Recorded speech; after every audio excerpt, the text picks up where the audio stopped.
Si LeBron James mga kabasketball ay stole ang spotlight sa fourth quarter at took over for the Lakers sa kanilang most recent 112-108 na panalo sa 76ers. Nag-drop siya ng 12 sa kanyang 29 points from the game sa fourth quarter lamang.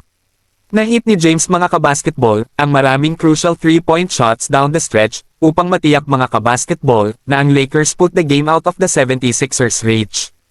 Kasunod ng panalo, ang veteran superstar ng Lakers mga kabasketball ay nagsalita sa media tungkol sa motivation na kailangan niyang maging clutch laban sa 76ers.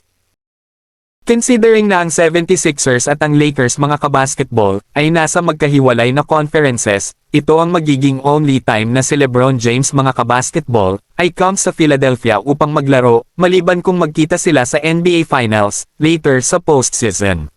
Nagtapos si James na may 29 points, 7 rebound, at 6 na assist habang shooting 71% from the field, 12 of 17. Sa 40 taong gulang mga kabasketball, one cannot deny that retirement fears are lingering kay James na malapit na matapos ang kanyang career. Ipinaliwanag din ng Lakers forward na wala pa rin siya sa 100% at yet managed mga kabasketball upang hilahin ang incredible performance laban sa 76ers.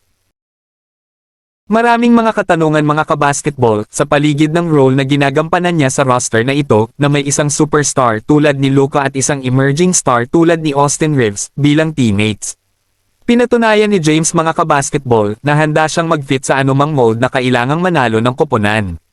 Even if it means passing the ball, kahit na tinitiyak nito ang pagtatapos ng kanyang 10-point streak, upang ipakita ngayon na maaari pa rin niyang mag-take over kapag kailangan siya ng kanyang koponan. Si James mga kabasketball, extended ang kanyang personal record sa 41-18 laban sa 76ers matapos na manalo ang Lakers.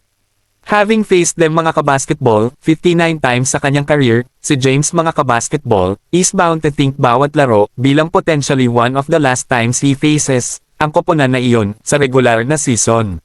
Sa 23 years, he has so far played sa NBA, si James mga kabasketball ay may average na 27.0 puntos, 7.5 rebound, at 7.4 na assist, habang shooting ang 50.6% from the field, over 1,569 games played.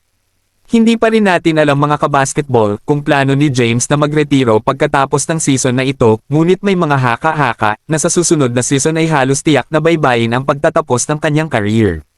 Kung inanunsyo niya ang kanyang pagretiro pagkatapos ng season na ito, ang tanong, ito ba ang magiging perpektong huling laro para kay James sa Philadelphia?